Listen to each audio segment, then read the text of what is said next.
खाना बनाने में ना दो चीज लगती है, एक तो तकनीक या रेसिपी और दूसरा भाव। तो कहते हैं खाना बनाने से पहले खुद को बनाना बहुत जरूरी है। और अक्सर हम जिंदगी में उन लोगों को क्रेडिट दे देते हैं जिन्होंने हमें रेसिपीज दी होती हैं, तकनीक सिखाई होती हैं, और उनको अपने खाने का क्रेडिट देना भूल जाते हैं। उन उस्तादों को याद करना भूल जाते हैं जिन्होंने हमको बनाया, हमारे अंदर वो भाव दिया जिसकी वजह से खाना अच्छा बनता है। तो आज उन 3 उस्तादों को याद करता हूं मैं, जिन्होंने मुझे ऐसा बनाया कि मेरा खाने के साथ रिश्ता सुंदर और सुदृढ़ हो गया। तो हमारे घर की जो किचन क्वीन थी ना, वो हमारी दादी थी। तो हम लोगों ने बचपन से बस वो दादी को ही देखा था, एकदम से 1 रेसिपी, 2 रेसिपी, 3 रेसिपी बनाते हुए। तो एक बड़ा नेचुरल सा क्वेश्चन होता है हर शेफ से कि भाई आपके शेफ बनने में किसका हाथ? और लगभग 80% जो शेफ हैं वो ये कहते हैं कि मेरी माँ का हाथ। और मैं पहला शेफ था जो बोलता था मेरी दादी का हाथ। तो पहले मम्मी को बड़ा गुस्सा आता, खाना तो मैं भी बनाती हूँ, दादी का नाम क्यों लेता है? तो आज अपनी पहली रेसिपी से अपनी शेफ जिंदगी में अपनी मम्मी के योगदान को याद करते हैं। तो मम्मी जो है ना वो साबुत दालें बड़ी अच्छी बनाती है। तो आज बनाते हैं मम्मी की मसूर दाल। प्याज काटते समय अगर आंखों में आंसू आए तो क्या करना चाहिए? लोग बोलते हैं टूथपिक डाल लो। सबसे बढ़िया फॉर्मूला ये है कि थोड़ा सा ये ऐसे प्याज की कली लो और उसको ऐसे कान के पीछे लगा लो। कभी भी आंखों में आंसू नहीं आएंगे, गारंटीड। नहीं, मैं मजाक नहीं उड़ा रहा कि आप सब लोग करेंगे और मेरे को फोटो भेजेंगे, और वाकई काम करता है। टमाटर, ये है मम्मी की सीक्रेट। कोई मसाला नहीं डालती इसमें, सिर्फ अमृतसरी वड़ियां ली, उनको फ्राई किया, पीसा, और उसके बाद वही दाल में डाल दिया। जो वड़ी का मसाला होता है उसके साथ में दाल पक जाती है। क्या फॉर्मूला है ना। तो वड़ियों को देसी घी में तल लेना है। ये चीज बड़ी इंपॉर्टेंट है कि घी जो है वो वड़ी के अंदर रसता है। तो अमृतसरी वड़ी हमेशा तल के डालनी है। अमृतसरी वड़ी की सबसे बड़ी खूबी क्या है? जब उठाओगे ना, थोड़ा धनिया और थोड़ी सी मिर्ची आनी जरूरी है। आहा, एंड डन। अब अगर ये ध्यान से देखें ना तो ये दाल पक गई है, कलर जो है ना वो बराबर हो गया, वो मसालों की और दाल की खुशबू आ रही है। ये मिक्सी में घी रखना है, इस्तेमाल हो जाएगा सारा।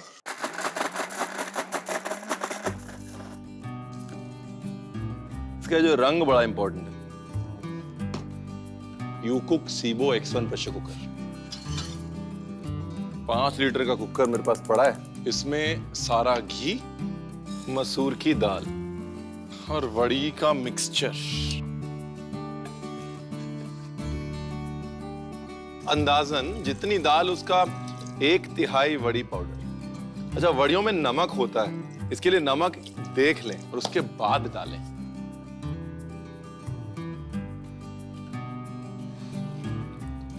पड़ेगा। इसे अदरक और हरी मिर्च को कूट लूंगा।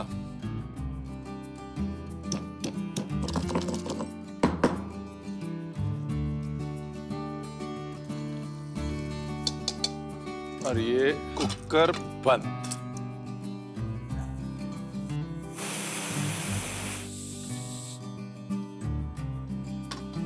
अब तड़के की तैयारी।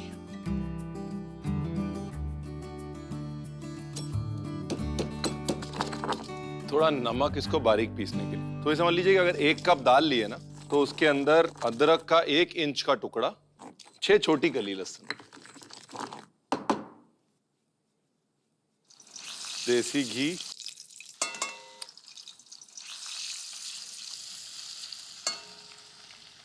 अब प्याज को धीमी आंच पे ब्राउन करना है, ज्यादा तेज आंच पे नहीं, क्योंकि एक तो घी है, अगर तेज आंच पे किया तो बाहर से रंग आ जाएगा लेकिन अंदर से प्याज की मिठास नहीं निकलेगी, और यहाँ पर प्याज की मिठास निकालना बहुत जरूरी है।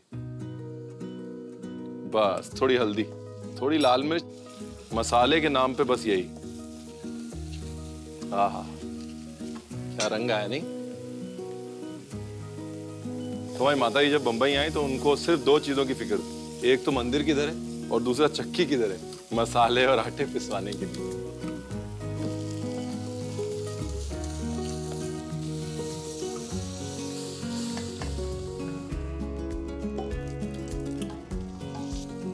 और अगर वो अडेप्ट करने की बात माता जी की याद नहीं रहती ना, तो मैं हर जगह परेशान होता। आजकल जाता हूँ, मुस्कुराता हूँ, नया किचन, नई जगह, नए लोग, नए इंग्रेडिएंट्स, मुस्कुराते मुस्कुराते खाना अपने आप बन जाता है। वो चीज़ कभी नहीं हो पाती अगर मेरी उस्ताद नहीं बताती तो। और जितनी साबुत दालें होती है ना, ये बहुत घी खपा लेती हैं। घी में कंजूसी ना करें, अगर मन कर रहा है तो डाल दें।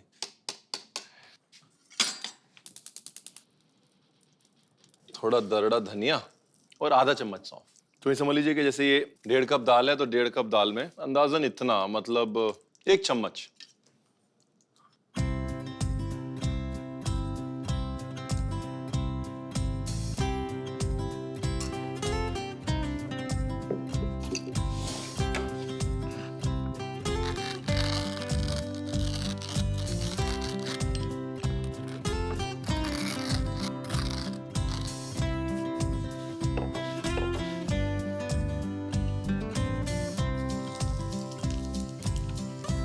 बस ये सौंफ और धनिए का छौंक। और अब लास्ट में हम माँ बेटे का इकलौता प्यार, हरा धनिया।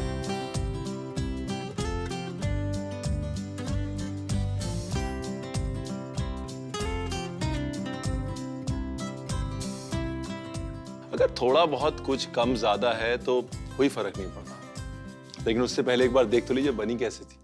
मम्मी की दाल बनाने के लिए एक पैन में घी गरम करके इसमें अमृतसरी वड़ी डालकर भूनें और फिर इसे पीस लें। कुकर में घी, मसूर दाल, पिसी हुई वड़ी लें, पानी, स्वाद अनुसार नमक, पिसी हुई अदरक व हरी मिर्च डालकर पकने दें। एक गरम पैन में घी लेकर इसमें पिसी हुई अदरक, लहसुन, मिर्ची का मिश्रण डालकर बारीक कटी प्याज, हल्दी, लाल मिर्च हल्की आंच पर भून लें। इसमें कटे टमाटर मिलाएं और थोड़ा पकने दें। फिर उसमें दाल डालकर अच्छे से मिला लें। इसके पकने के बाद एक पैन में घी, धनिया, सौंफ डाल के उसको तड़का लगाएं और धनिया के पत्तों के साथ परोसें।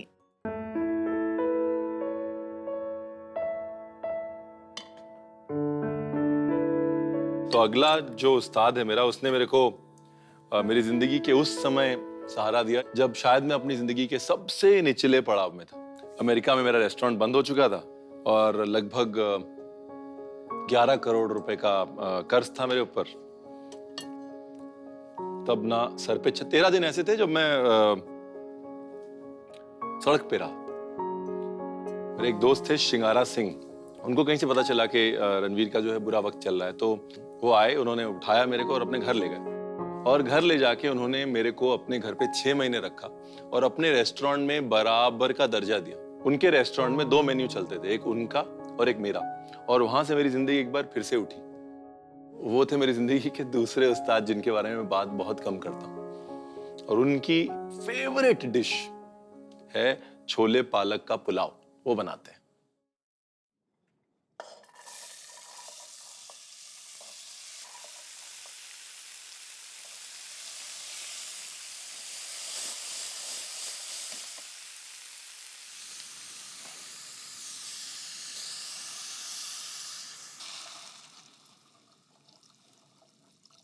तो शिंगारा पाजी, जिनको बॉस्टन में पीनो भी कहा जाता है, उन्होंने लगभग 11 साल की उम्र में घर छोड़ दिया और घर छोड़ के एक जहाज पे चढ़े। जहाज पे चढ़ के हॉलैंड पहुंचे और वहां पर उन्होंने 12 साल की उम्र में पोर्ट पे काम करना शुरू किया, जहां पे जहाज खड़े होते हैं। और वहां पे काम करते करते धीरे धीरे वहां से निकले, एक रेस्टोरेंट में बर्तन धोने का काम शुरू किया। बर्तन धोने से वो उस रेस्टोरेंट के शेफ बने। उसके बाद वो इटली गए, एक इटालियन परिवार के साथ रहे 11 साल। वहां पर उनके साथ इटालियन खाना सीखा, इटालियन खाना बनाया और उनके रेस्टोरेंट के शेफ बने। लेकिन उनका मन फिर भी नहीं भरा, उनको लगा कि अभी भी कुछ करना है, तो इसलिए वो अमेरिका आए। वहां पे उन्होंने कहा कि मेरे को इटालियन रेस्टोरेंट खोलना है, तो यहाँ खोलना है। और वो जब रेस्टोरेंट खोल रहे थे तो सिर्फ वो, मैं और एक उनका डिशवॉशर, हम लोग रेस्टोरेंट में काम करते थे। और 2 हफ्ते तक सिर्फ हम तीनों ने रेस्टोरेंट चलाया। तो उस समय हमारी दोस्ती हुई और उसके बाद आज की डेट में हम दोनों के साथ में बॉस्टन में 8 रेस्टोरेंट हैं और इंशाल्लाह 20 और खुल रहे हैं। अब ये हरा टमाटर, ये वो डिश है जब पहली बार मैं उनके घर गया तो हमने बना के खिलाई। छोले को बराबर से गला लेना है, क्योंकि हरा टमाटर डाला है तो छोले को गलने में समय लगेगा। तो शिंगारा पाजी जो भी जिंदगी में बने ना, वो सिर्फ अपनी जिद की वजह से बने। आज की डेट में भी पढ़े लिखे नहीं है वो, लेकिन 11 ज़बानें बोल लेते हैं और हिसाब में सबसे तेज।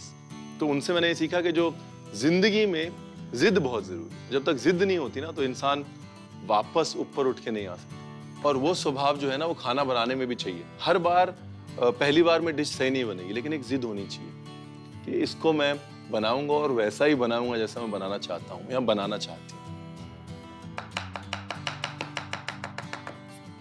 थोड़ी हरी मिर्च,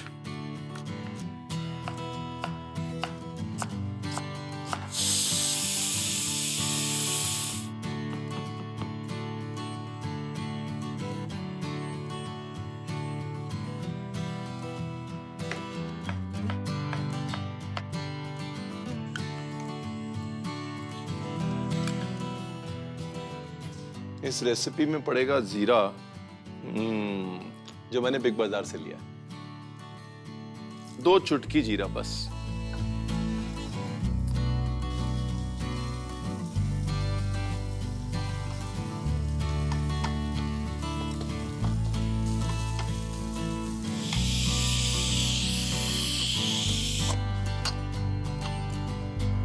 ओ शाबाश,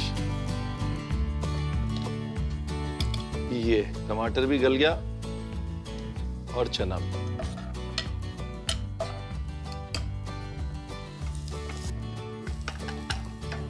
तो जैसे 1 चम्मच हल्दी डाल रहे हैं, तो उसमें ऐसे धनिया में कंजूसी नहीं, 1 छटाक मतलब 1.5 चुटकी।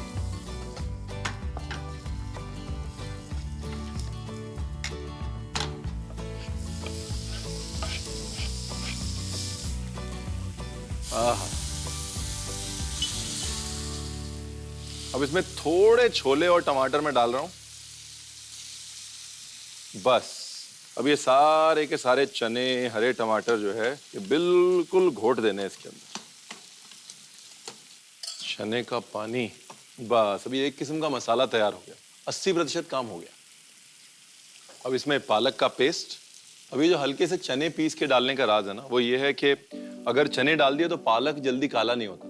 पालक ज्यादा समय तक हरा रहता है, क्योंकि चना जो है वो पालक के रंग को खिला देता है। जीरे और पालक का जो मेल है ना, वो बहुत अच्छा है। तो इसके लिए पालक का कुछ भी बनाएं, जीरे का तड़का हमेशा काम आएगा। थोड़ा सा नमक सेट कर देते हैं। 10 मिनट तक उबालना है, बस पालक हल्की सी पक जाए, बस वहां पे।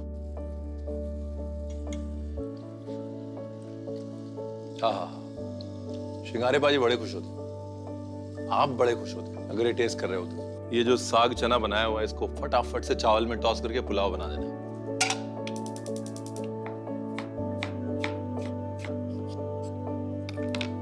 एक बार फिर थोड़ा घी और थोड़ा सिरका, प्याज और टमाटर। सिरका प्याज 1/2 और टमाटर मोटा मोटा काटना है। जीरा, टमाटर,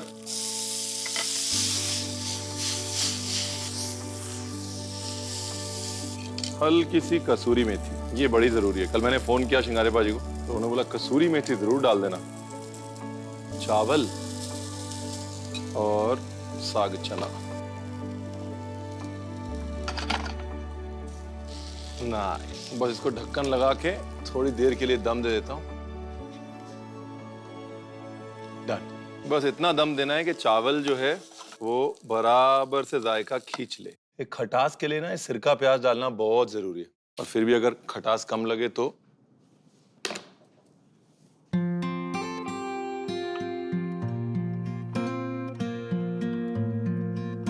ये वो डिश है जो मुझे याद दिलाती है कि बुरा वक्त हमेशा नहीं रहता, लेकिन अगर वापस आने की जिद हो तो इंसान हमेशा रहता है।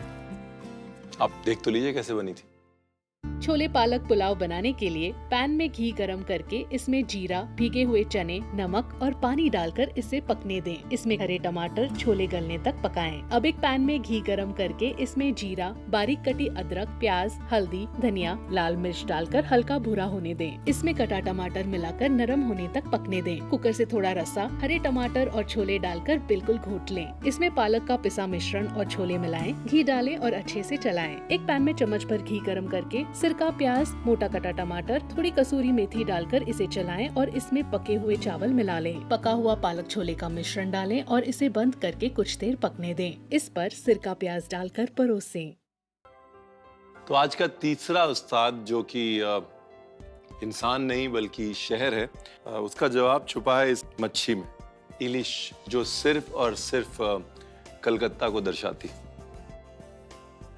मैंने लखनऊ से बहुत कुछ सीखा और लखनऊ के बारे में बहुत बात भी करी, लेकिन एक शहर जिसकी बात मैं हमेशा करना चाहता हूँ, जिसने मुझे कई संस्कार दिए हैं जो मैं आज भी रसोई में इस्तेमाल करता हूँ, और एक सोच दी है कि खाना सबका है, वो कलकत्ता है। सोच के साथ साथ खाना भी बनाते हैं ना। तो इलिश की जो रेसिपी मैं बना रहा हूँ ना, वो है लव पाता इलिश, यानी कि लौकी के पत्ते में भाप दी गई इलिश। तो कलकत्ता में हर घर में इस बात पे हमेशा झगड़ा करते हैं कि इलिश गंगा की अच्छी है या पद्मा की, गंगा इलिश या पौधो इलिश। बराबर बराबर मात्रा में पीली सरसों, लाल सरसों और 1/3 उसका पोस्तो यानी खसखस को पानी में भिगो के रखा, दोनों सरसों को भी पानी में भिगो के रखा रात भर। उसके बाद उसके अंदर डाली एक मिर्च, थोड़ा नमक, थोड़ी हल्दी। अब मिक्सी भी यूज कर सकते हैं, लेकिन असली बाटा जो है वो बाटे से बनता है ना, भट्टे से। सिलवट्टे पे चले। बचपन में ये रेसिपी खिलाई थी मिसेस बैनर्जी ने, जो मेरे पड़ोस में रहती थी लखनऊ में। मजे की बात यह है कि मेरे पड़ोस में कम से कम 50 परिवार रहते थे जो बंगाली थे, और हम अकेली सिख फैमिली थे वहाँ। और मैंने बचपन में पंजाबी खाने से ज्यादा मछली खाई।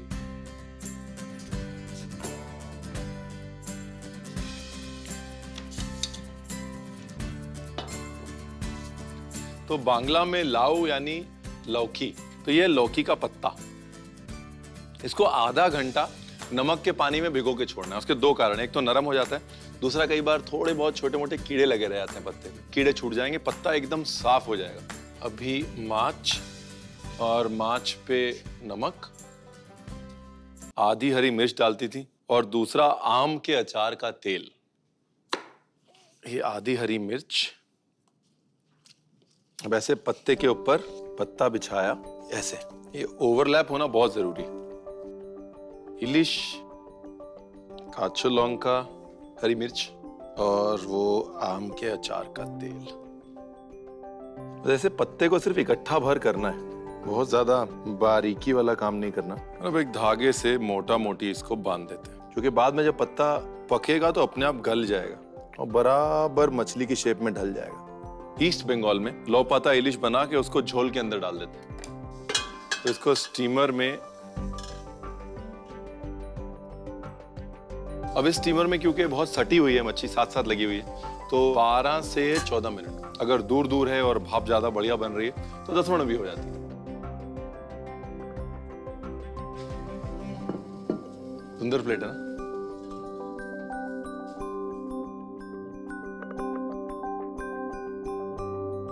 क्या करना है, ऐसे हल्का सा दबा के देखना। ऐसे दबाया और अगर मच्छी वापस आ गई तो मतलब पक गई। लव पाता ने बराबर से मच्छी का शेप पकड़ लिया ना, बस धागे का उतना ही काम है। बांग्ला में इलिश, वो बैनर्जी आंटी का आम के अचार का तेल। बांग्ला में कहावत है, माछेर भातेर बांगाली, मतलब चावल और मछली ही असल बंगाली खाना है। अब असल में इसके साथ चाहिए गोंधराज नींबू। गोंधराज तो है नहीं, लेकिन नींबू है। काचो लौंगा यानी कि हरी मिर्च और ये नींबू।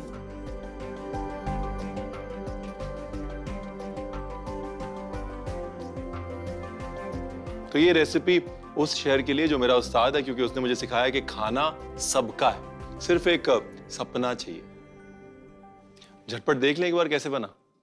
लाव पाता इलिश बनाने के लिए एक कटोरी में रात भर भीगा लाल और पीला सरसों, फिर अदरक का मिश्रण, हरी मिर्च, नमक, हल्दी डालकर इसे पीस लें। मछली में नमक और हल्दी छिड़कें और पिसा हुआ मसाला इस पर लगा के मछली में तेल लगा लें। अब लौकी के पत्तों को एक दूसरे के ऊपर रख कर मसाला लगी मछली रखें और इस पे कटी हुई मिर्ची और आम के अचार के तेल की बूंदे डालें। पत्ता धागे से बंद करके इसे स्टीमर में 12 मिनट तक भाप लगने दें। मछली पकने के बाद इसे चावल, नींबू, हरी मिर्च के साथ परोसें। घर के खाने में थोड़ा स्विगी मिलाओ ऑर्डर करो अपने फेवरेट रेस्टोरेंट से। मम्मी की दी हुई मुस्कुराहट, शिंगारा पाजी की दी हुई जिद और कोलकाता के दिए हुए सपने, ये वो 3 स्तंभ हैं जिस पे मैं खड़ा हूँ और जो खाने में झलकते हैं भाव बनकर। और अक्सर ऐसा ही होता है कि स्वाद का रिश्ता जो है वो सिर्फ रेसिपी से नहीं होता, वो होता है उन लोगों से, उन चीज़ों से, उन जगहों से जिन्होंने हमें छुआ। एक बार सोचिएगा ज़रूर रेसिपी से आगे जाके।